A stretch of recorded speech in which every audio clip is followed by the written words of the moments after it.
ఉండలేమయ్యా, ఆరాధించక మేము ఉండలేమయ్యా, మేలు చేయక నీవు ఉండలేవయ్యా, ఆరాధించక మేము ఉండలేమయ్యా. మహాపరిశుద్ధులైన మా ప్రియ స్తోత్రం. Praise Lord. ముగ్గురు మీ నామమును ప్రార్థిస్తే వారి మధ్యలో ఉంటానికి సెలవిస్తున్నాను.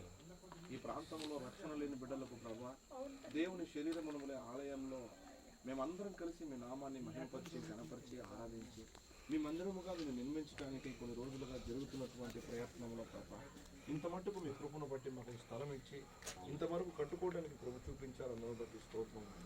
ఇది మీ రాజ్యపు పని, మీ రాజ్యపు సేవ, మీ చిత్తమైనటువంటి ఉద్దేశం. ఈ ప్రాంతంలో దేవుని ఆలయం కట్టబడాలి ప్రభా. ఇంత చక్కటి స్థలాన్ని మాకు ఇచ్చారు. ఈ మంచి సాయంకాలం ముందు సేవకులుగా మేమందరము ఏక మనస్సుతో మీ సముఖంలో ప్రార్థిస్తున్నాము నాయన.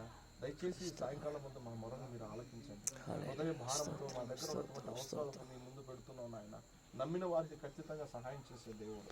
ఈ ఆలయంకు కావలసినటువంటి ఆత్మీయ సహాయాన్ని, పరలోక మన్నాన్ని మాకు దయచేసి మీ ఆశీర్వాదాలను మెండుగా ఇచ్చి ప్రభా, స్థానిక సేవకుడైనటువంటి మీ దాసుని మీరు ఈ స్థలంలో వాడుకోవడానికి కావలసినటువంటి ప్రతి ఈవులను మాకు దయచేయండి ప్రభా. మా దేవుడు మాతో ఉన్నాడు, మమ్మల్ని చేయి విడిచిపెట్టలేదన్న మాట ఈ ప్రాంతంలో మేము ప్రకటించడానికి, చెప్పడానికి ఒక అవకాశాన్ని దయచేయండి. మేమందరం కలిసి మీ సముఖంలో పాదాల చెంత మేము వేడుకుంటున్నాం నాయన. మిమ్మల్ని ఆరాధించే సమయం మాకు కావాలి, ఆరాధించే స్థలం మాకు కావాలి ప్రభా. మీరు ఆశీర్వదించండి. దావీదు ప్రభా అరణ్యంలో ఉన్నటువంటి మందసాన్ని, దేవుని యొక్క గుడారాన్ని కట్టి నిలబెట్టాలన్న ఆశ కలిగినట్లుగానే మేము కూడా ఆశ కలిగి ఉన్నాం ప్రభా.